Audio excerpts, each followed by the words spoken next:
From the people who help you know your competition, InteliChek presents the Multi-Point Inspection Podcast. The Multi-Point Inspection Podcast brings you news and stories from the automotive world told in an informative and entertaining way.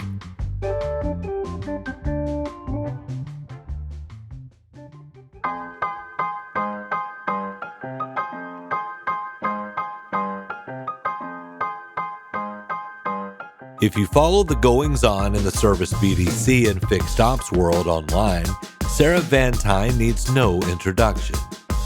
After making the Automotive News 40 Under 40 list in 2018, Sarah's career trajectory resembles something launched by NASA. But how did she get here? With 2 art degrees in hand, the 2008 financial crisis caused Sarah, like so many others, to make a career pivot. And this pivot involved pulling up to a Dodge dealership and applying for a sales job.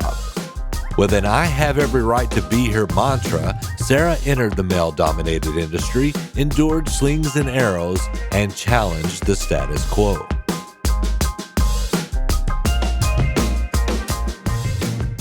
Hi, I'm Sarah Vantine. I'm Vice President of the Fixed Ops Roundtable and an automotive industry expert in all things BDC.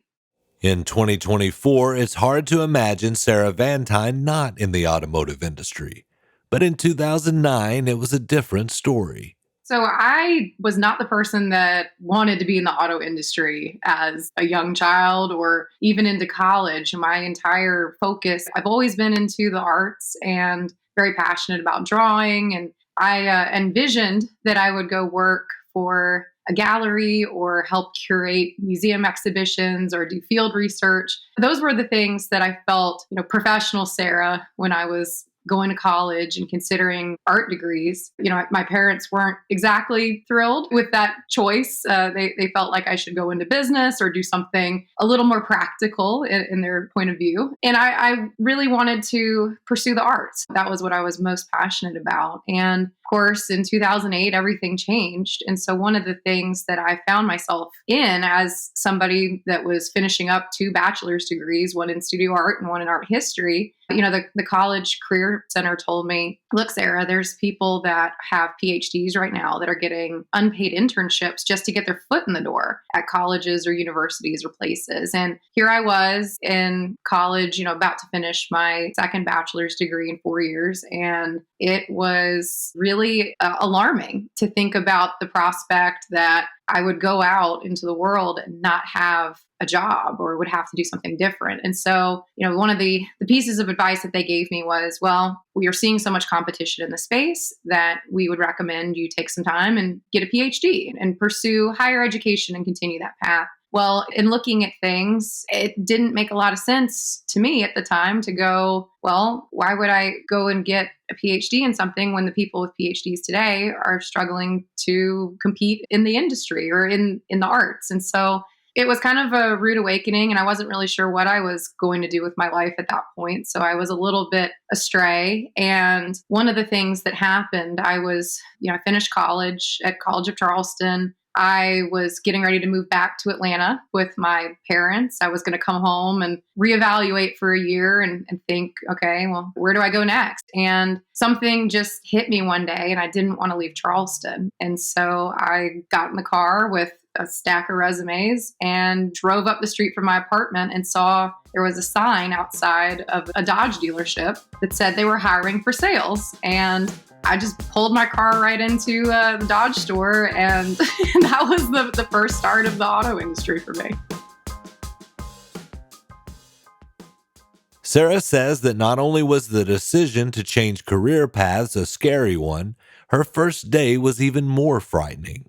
So I had no support going into my decision to sell cars. And I mean, none at all. My mom was horrified from the jump when I told her, I'm not going back to Atlanta. I'm going to stay in Charleston and I'm going to go work at a Dodge dealership selling cars. And she goes, Sarah, the auto industry, oh my gosh, no. Why would you ever consider something like that? No, like car salesman, you don't want to be that. You don't want to be around that. And my dad kind of played the card of, well, you've made your decision. And so when it blows up in your face, you're an adult and we'll see what happens to you. And so, coming into that dealership too, I remember my first day and I was excited. I'd had many jobs before, but always part-time or, working at various college jobs. So this was my first full-time job. And going into the dealership, the first Monday morning sales meeting, I'm in there. There's all these, really, it was only men at that time. I was the only woman in the sales meeting. And there was about 12 other people that had started at the same time as me. So during that time, they were doing a practice where they would mass hire a bunch of sales consultants and then see how people played out over 90 days and would gradually fire with the intention to keep maybe one or two, and that would be added to the staff and then rinse and repeat. You'd go right back to it, another 90 days later. So I'm in there and there's a lot of people. And I remember the general sales manager talking to us in, the Monday meeting and said, all right, you new people, we are not anticipating that most of y'all are going to make it here past 2 weeks. So we're not going to bother training y'all. We're going to let y'all figure it out. You can shadow we're going to pair you up with some salespeople and we're going to just see what you have. If we think you're good, then we'll do some more formal training, but we're not going to do that yet. You're just going to have to see what happens. And so for me, that was really terrifying coming into something like that as a 22-year-old thinking, oh my gosh, what have I done? I've had first my parents telling me this was a mistake. I've had my friends questioning, why would you go sell cars? You don't know anything about cars. You don't maintain your car. You don't have any experience in cars. And to then go into that first meeting and to be met with that as my first day of work, I questioned a lot of things about that decision. But one of the things that I really, maybe it's a good quality, maybe it's a bad quality, but one of the things is that I'm particularly, it's become a skill, I think, in this industry, but I'm very persistent. And so, that meeting, while it rattled me and it questioned me, it also gave me more resolve. And so I was a little more determined to be, okay, they're going to be weeding people out in the next couple weeks. I don't want to be in that group. And I had people, right out the sales meeting when I got paired up with some sales consultants. One of them told me, yeah, we got a pool going and we always do this with y'all when y'all newbies come in, and I got money that you're not going to make it 2 weeks. So I intend to collect on that bet. And that, to hear from an adult, professional when you're coming into the industry, that was a little bit jarring too. But, I think the biggest change for me was once I was actually selling vehicles on my own. And I was realizing actually not knowing everything about cars was an advantage in the situation. Customers would come into the store, and when I would work with them, they'd ask me a question. Well, how does this navigation work? Do you know which package is on this car? And I'd say, no, I've only been here about a week and a half now, but I'd be happy to, let's go find out together. And customers found that refreshing. I think they found it, I was being honest in the conversation. I never tried to pretend to be something that I wasn't. And that first paycheck, when I got my commission check, I thought it was an error. I thought it was a complete mistake. I was like, no, there's no way that this is my bonus. I've never seen, a paycheck like that. And so that once that happened, I think it really drove me forward even further, because I realized, well, if this is the kind of money I could be making and this is the kind of opportunities that are here, I have every right to be here. And what about that trial by fire training she received at the dealership? It was not something I'd ever been exposed to in my life when it came to training. Most things it was very much like, all right, you're going to learn how to clock in and clock out. You're going to learn how to reprice things in retail, clothing. You're going to learn where the stock is, or this is our process for bringing food out to the table. And so I'd been used to working a variety of different jobs in college where there was always some kind of formal training. But for them to be like, just shadow this person and figure it out on your own. There were a few days I remember coming into work and I would be sitting in my car 10 minutes before my shift, just staring at my steering wheel because I'm just having to like process like, or okay, how is this day going to unfold today? What am I going to get yelled at for that I didn't know to do, but I did, and it wasn't correct? And is that going to be the end of this job? And so there was a lot of nerves during that time, but I think it prepared me, I guess, in more ways than I anticipated. Just in life, whenever there's challenges or changes, having that kind of experience, as negative in some ways as it was, it also, I think it built me stronger. And Sarah was given a nickname that at first glance seemed all in good fun. But over time, she realized that it was anything but. Yeah, it's kind of a funny story because I say funny, it was something that at the time, again, I have to go back and say this is a 22, 23-year-old that's working in a male-dominated industry where I felt very aware that I, was told I didn't belong and I wasn't supposed to be there. And so there were some games that sometimes they would try to play with my head. And some of it got to me. Other days, it didn't get to me. But right from the jump, so when I first got to work there, I was blonde. And so they kind of started teasing me when I would come into work, and they would be like, oh, look, it's car sales Barbie, and would tease me for it. And, at first, I didn't really take offense to it, and it didn't really bother me. But the more that it kind of played out and they were questioning my decisions or questioning my intelligence and continuing to talk down to me, it started to mess with my head. And so one of the things that I actually did, I went and cut my hair and dyed it dark to try to differentiate, like, I know I need to be taken seriously. And this is, I cut like almost all my hair off. And so I very much was wrestling with that as a young 20-something professional. I didn't want, to feel that way when I was coming into work. So I changed my appearance, and it still didn't matter at the end of the day. Those things I was still messed with, and there were all kinds of other stories, and some of it was not in good fun. But what it did for me is it started to shift in as I was becoming more of a professional, and after I got my first commission check, and I started to really see the possibilities of what the industry was and what car sales was. And I had a very narrow view. My whole frame of reference was, all right, salesperson, sales manager, finance manager, GM, like that was my world at that point. Those were the paths that I knew.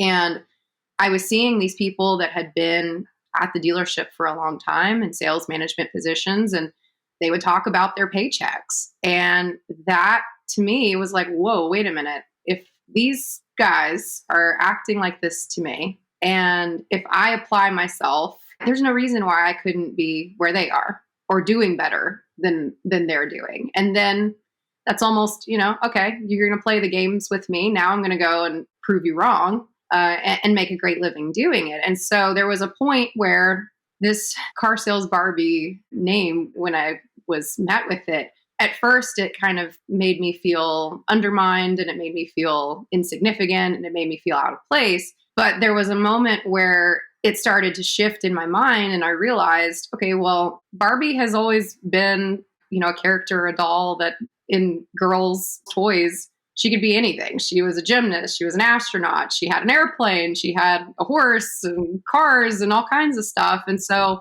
I started thinking more about that. And it's like, well, wait a minute, actually, you're trying to use it to mess with my head, but it's actually empowering.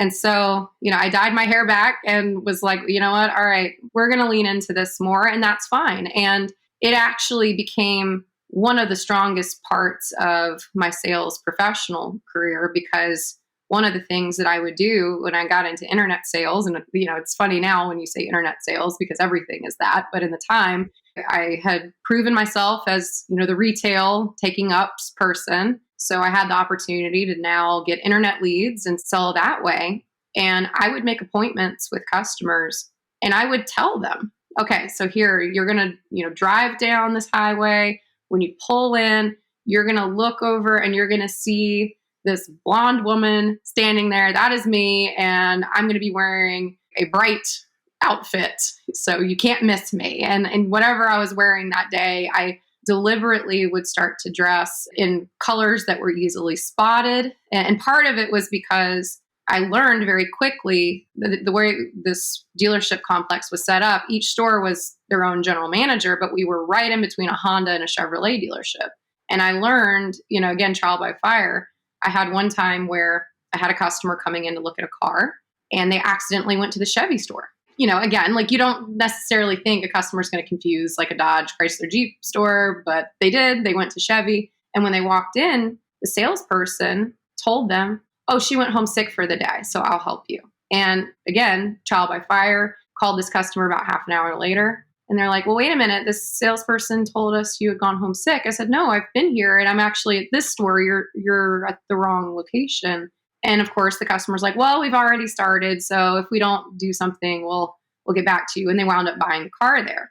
So it taught me then, I'm like, you know what? I'm going to be unforgettable. This is going to be my process from now on because I'm not going to miss another opportunity. And I would be standing outside. It would be 2 minutes from the appointment time. And I would be calling the customer on my cell phone and say, "Hey, or where are you? I'm outside. And I just want to make sure because it's confusing when you pull in here. I just want to make sure that you find me." And in one of those instances, the customer had arrived early at the wrong store. And same thing happened. Salesperson was like, "Hey, she went home sick."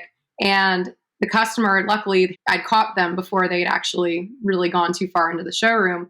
And so the customer started yelling at the salesperson, "You lied to me." And then I said, "All right, walk outside and look down the way." And of course, you could spot me. So they were like, "Okay, there you are. So we're coming to you." So it was a very cool evolution from going from kind of an insult situation to actually being a way for a customer to find me and relate to me to do business.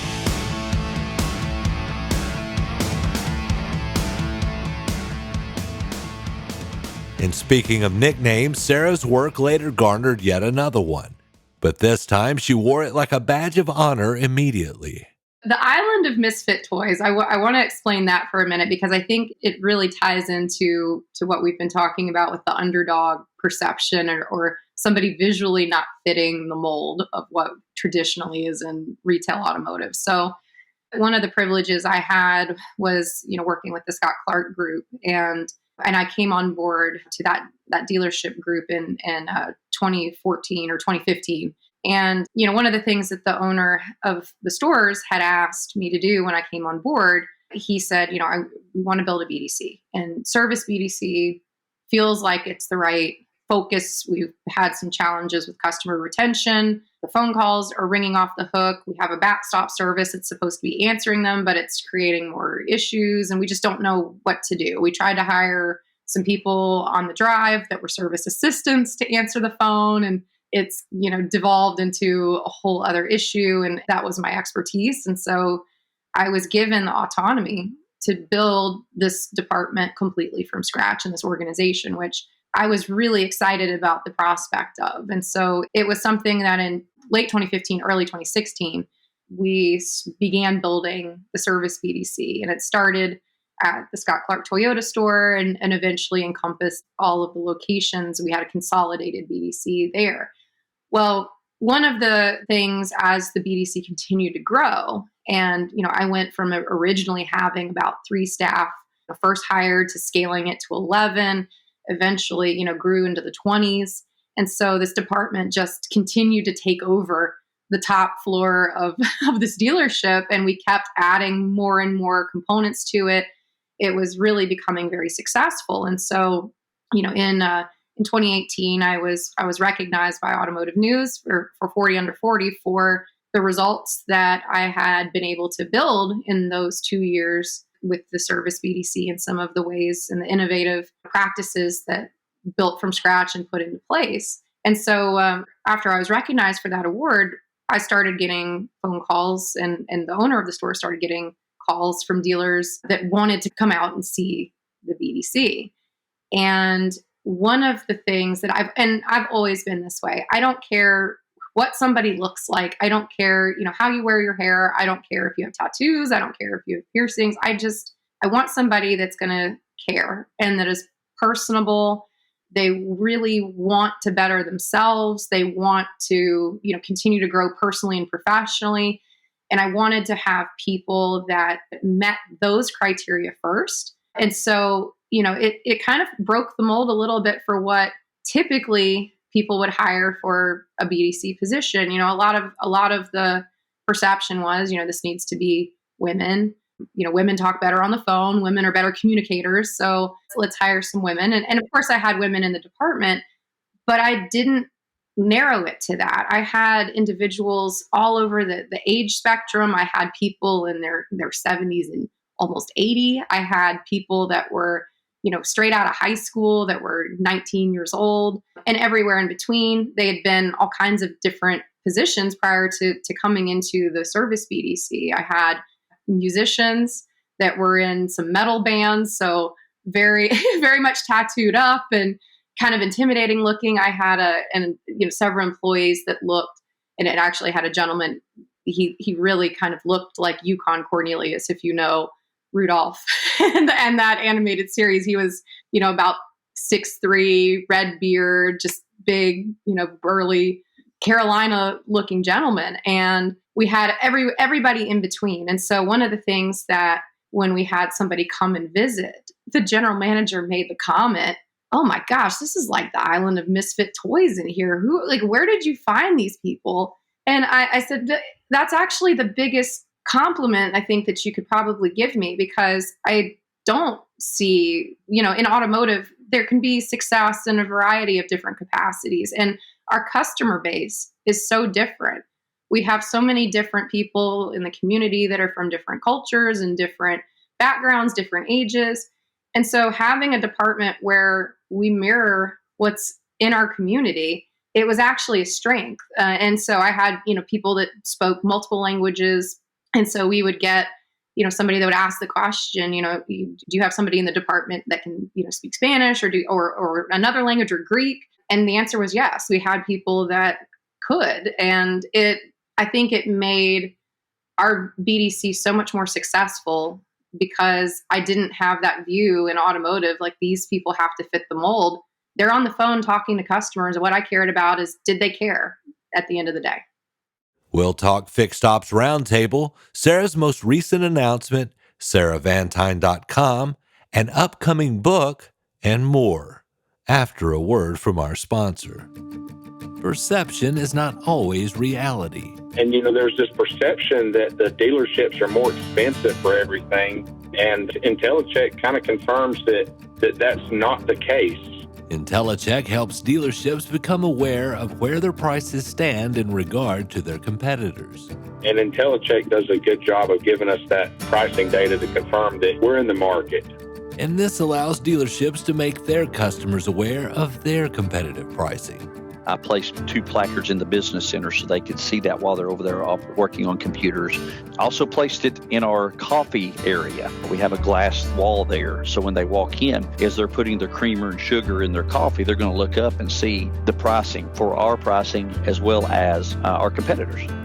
Introducing InteliShare. InteliShare contains all of InteliChek's promotional tools that you can use to promote your favorable prices, including InteliAds, the printable flyers that you can show off in easel displays, InteliMedia for your digital media boards, and InteliWidgets, so you can show off price comparisons on your website and even let your customers schedule from the widget.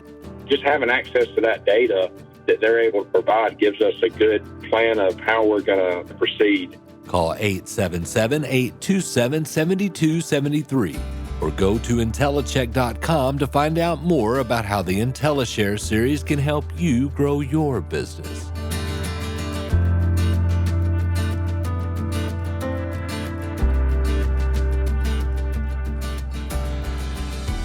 After Automotive News 40 Under 40, there was a conference, the Fixed Ops Journal Forum at that time. Automotive News had that conference as well. And so I was asked in 2019 to speak at that conference on BDC. And so that was my real first speaking opportunity, where I was on a stage and got to share my insights and put together a presentation. And it was really well received. And there was quite a bit of attendees there that I connected with afterwards. And one of the individuals who had been watching some of the happenings with the Fixed Ops Journal Forum, and he's always very supportive in the auto industry, Roger Conant, he was, very close with Ted Ings, and he introduced me. He reached out and said, there's a conference that's coming up, and it's the Fixed Ops Roundtable. It's going to be right in Vegas at NADA. And would you be open to, connecting with Ted and speaking at this conference? And so when I went out to the first Fixed Ops round, this was my first Fixed Ops Roundtable. It was the fourth one that Ted had done at that time. And, not only was I speaking on my own, in my own, spot on the calendar, but then I also was part of these panels. And that was the first time I'd ever been included in a panel style format on stage. And so I met lots of different people in automotive doing those panels, like Liza Borges, David Long, and Glenn Lundy, and so many others.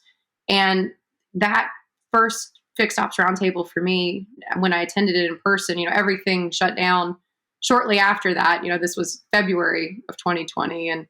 But even with all the chaos that was going on in 2020, behind the scenes, that format switched to a virtual format. And so I was able to continue to participate and continue to network with so many different people across the industry. So it's incredible just how much events and, social media networking, how many different doors it opens, and also just how many different perspectives you get the, privilege to listen to. In 2022, Sarah was recognized by another automotive publication. That was really, a surprise. Auto Success magazine, they had started to recognize women at the wheel. So recognizing women specifically in automotive that are making impacts across the industry.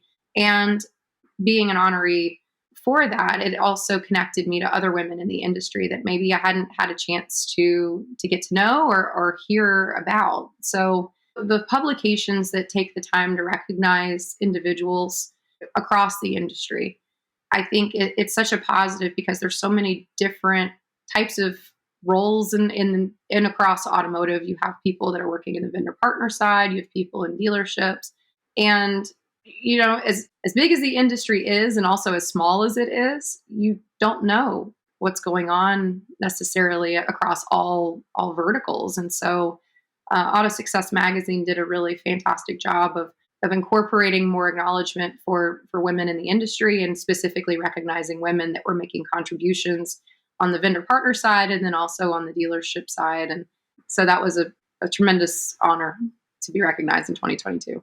And just a little over a week ago, Sarah made a huge announcement. The Fixed Ops Roundtable, as we talked about, I've been involved since 2020 when my first event, and I've been involved in every single event since. I think one of the biggest privileges that I've had in being involved with it is I've seen this evolution not only in myself, but also, in how the roundtable continues to reach people. And so at the time in 2020, I was the one being interviewed, and I was the one that was answering questions or sharing my expertise. It's shifted, over the years. And so as more and more people that I get to meet in the industry, and as I'm, connected to more and more individuals that are doing incredible things, both in the vendor partner space and in retail, one of the things that Ted was so kind to give me the ability to do was sit on the other side of the table and be the person that was interviewing or, learning more and asking the questions of the people that were going to be participating in the show.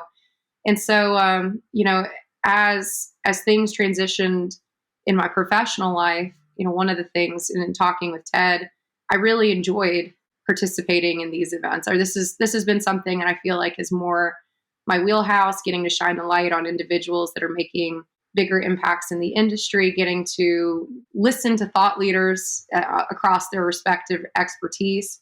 And so Ted approached me and asked if I would want to do this full time. And the answer is an astounding yes. So I'm very excited to announce that I'm now the vice president of the Fixed Ops Roundtable.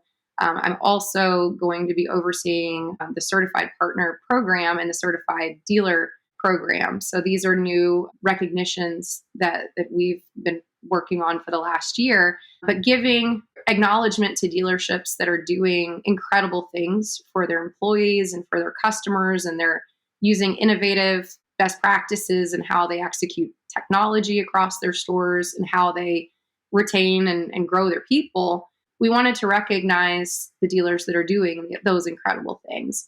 On the flip side, vendor partners, there's a lot of companies out in automotive, and sometimes it's hard for dealerships to know, okay, is this program really going to be the right fit for my stores? Is it really what they're describing it to be?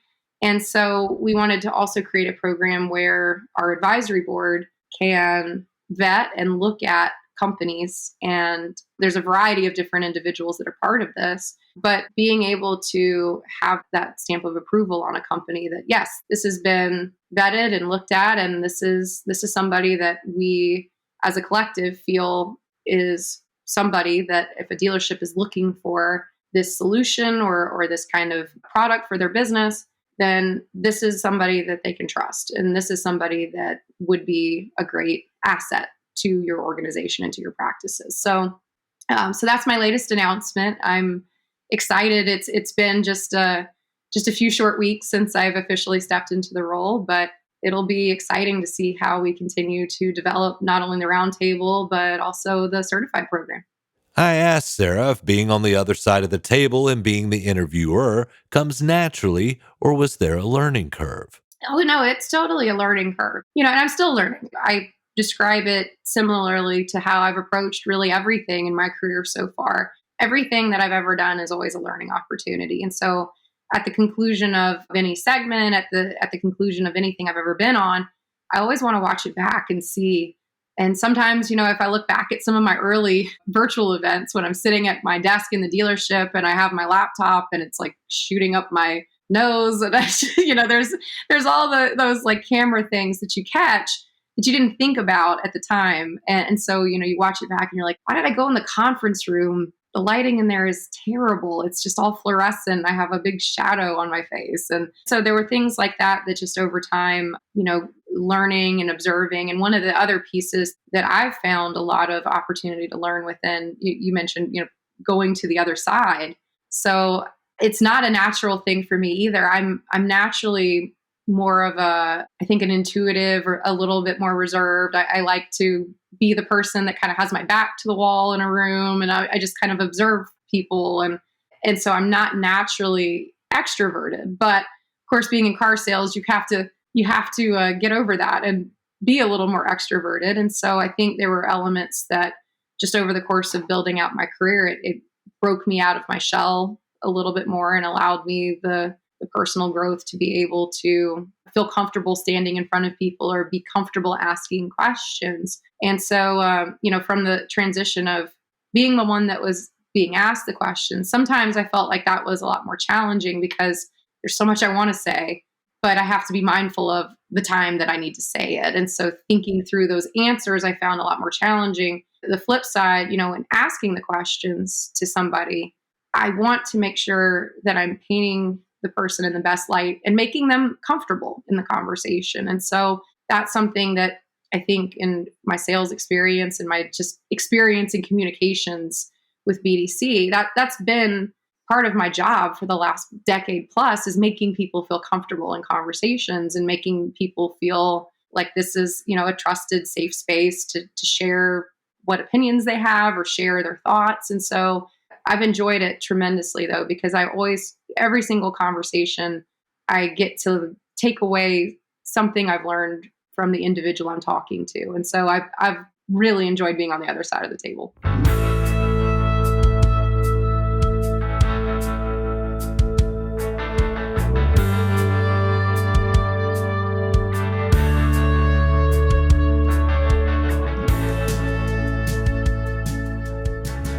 Sarah has recently launched a new website, sarahvantine.com, and she says that there is a book in the works. I thought about putting together a website. So some of the things that I want to continue to offer in automotive, of course, BDC is my passion. It's something that it's near and dear to my heart, but I also have a lot of experience across, other facets in automotive.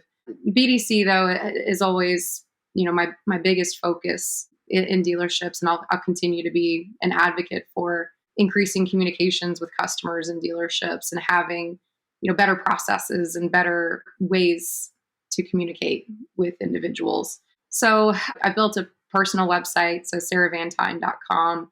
One of the things that I also have been working on in the last few years, and I'm a mom of 3, so when I say working on, it's it's where I can try to fit it in, and I try to strategically block myself time to focus on it. But life comes up, so sometimes it has to take a backseat to other things going on.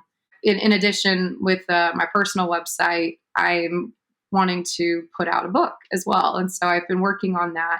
And a lot of the lessons, within that book, I'm going to really be focusing on communication, and then also just more about my specific experience in automotive and the lessons that I've learned through the course of my career so far.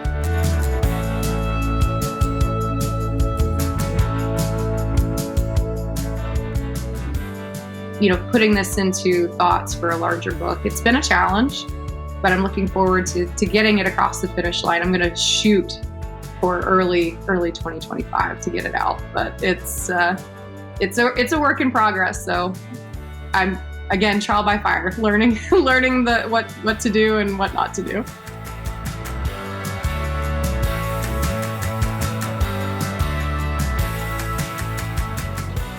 I'd like to thank Sarah Vantine with the Fixed Ops Roundtable for this most inspirational interview. You can find the Multi-Point Inspection podcast on Apple Podcasts, Amazon, Spotify, or wherever you listen to podcasts. And be sure to subscribe and give us a 5-star rating. It helps with the algorithm thingy. Executive producers for the Multi-Point Inspection podcast are Melissa Marlette and Joe Gibson. It is written, produced, and narrated by me, Brandon Barnett. This episode's featured music is Iron Horse by Reveille.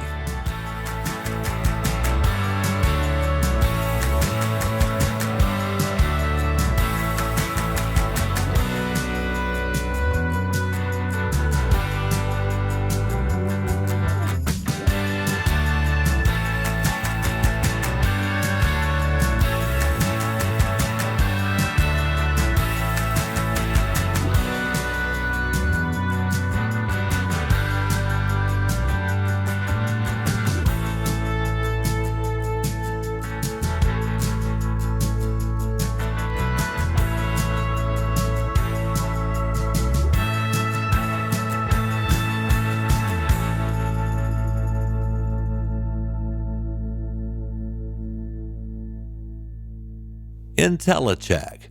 Know your competition.